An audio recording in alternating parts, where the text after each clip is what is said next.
Hi, I'm Miss Karras, and I'll be reading you Chapter 12 of Charlie and the Chocolate Factory. What it said on the golden ticket.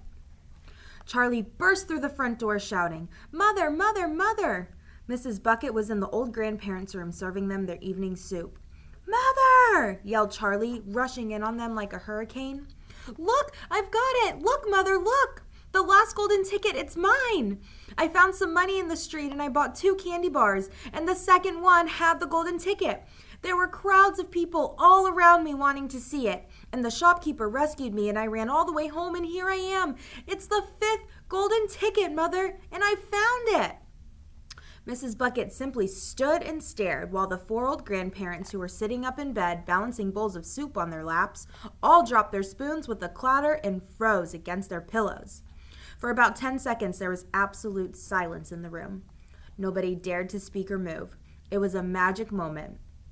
Then, very softly, Grandpa Joe said, "You're pulling our legs, Charlie, aren't you? You're having a little joke."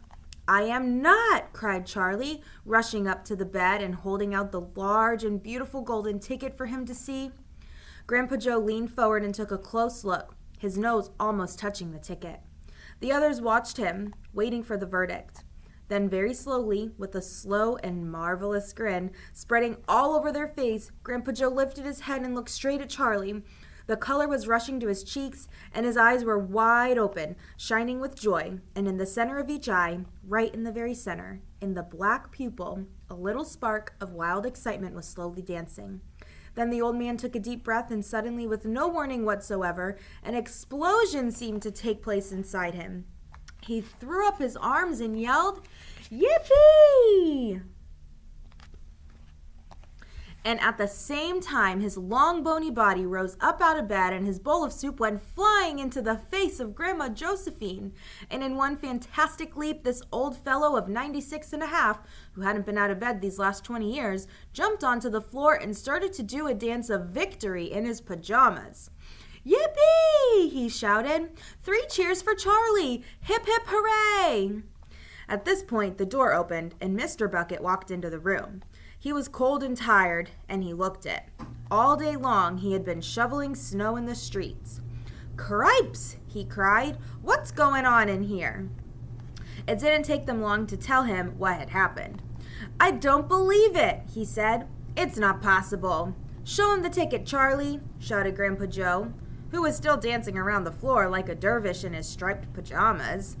"Show your father the 5th and last golden ticket in the world."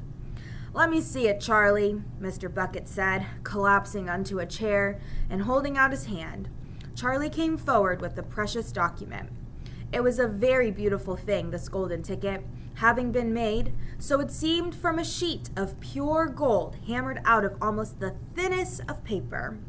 On one side of it, printed by some clever method in jet black letters, was the invitation itself from Mr. Wonka.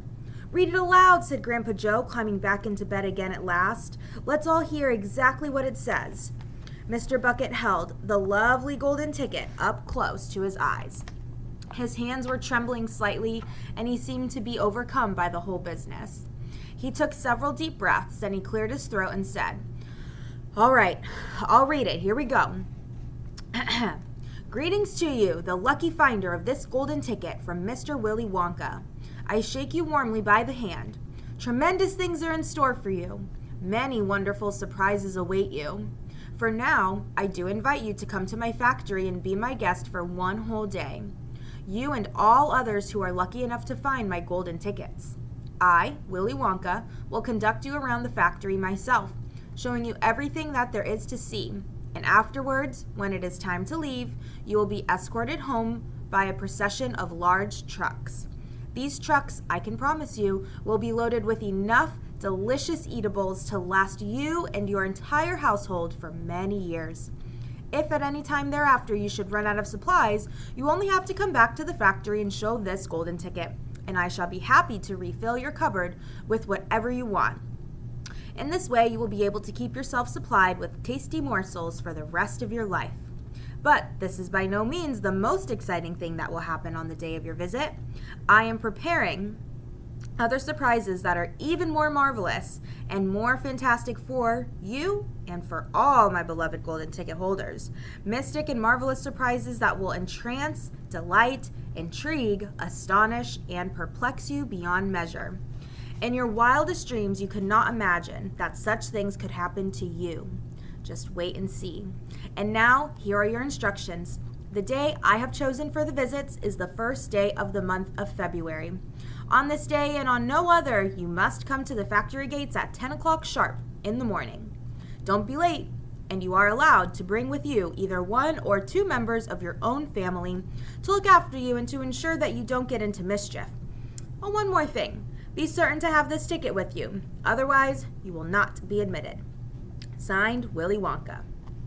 The first day of February, cried Mrs. Bucket. But that's tomorrow. Today's the last day of January. I know it is. Cripes, said Mr. Bucket. I think you're right. You're just in time, shouted Grandpa Joe. There's not a moment to lose. You must start making preparations at once. Wash your face, comb your hair, scrub your hands, brush your teeth, blow your nose, cut your nails, polish your shoes, iron your shirt, and for heaven's sake, get all that mud off your pants. You must get ready, my boy.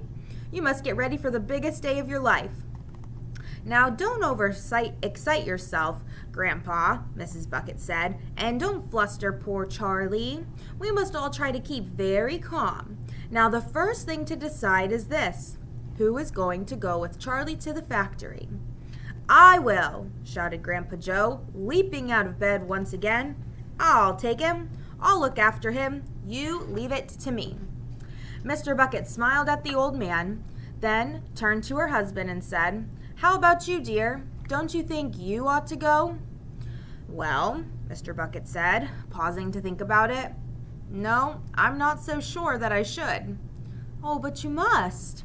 There's no must about it, my dear, Mr. Bucket said gently. Mind you, I'd love to go. It'd be tremendously exciting. But on the other hand, I believe that the person who really deserves to go, most of all, is Grandpa Joe himself. He seems to know more about it than we do, provided, of course, that he feels well enough. Yippee! Shouted Grandpa Joe, seizing Charlie by the hands and dancing round the room. He certainly seems well enough, Mrs. Bucket said, laughing. Yes, perhaps you're right after all. Perhaps Grandpa Joe should be the one to go with him. I certainly can't go myself and leave the other 3 old people all alone in bed for a whole day. Hallelujah, yelled Grandpa Joe. Praise the Lord. At that point, there came a loud knock on the front door.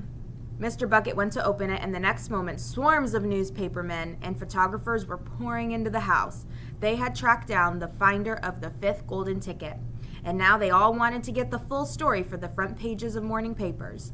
For several hours, there was complete pandemonium in the little house, and it must have been nearly midnight before Mr. Bucket was able to get rid of them so that Charlie could go to bed. Thanks for joining me.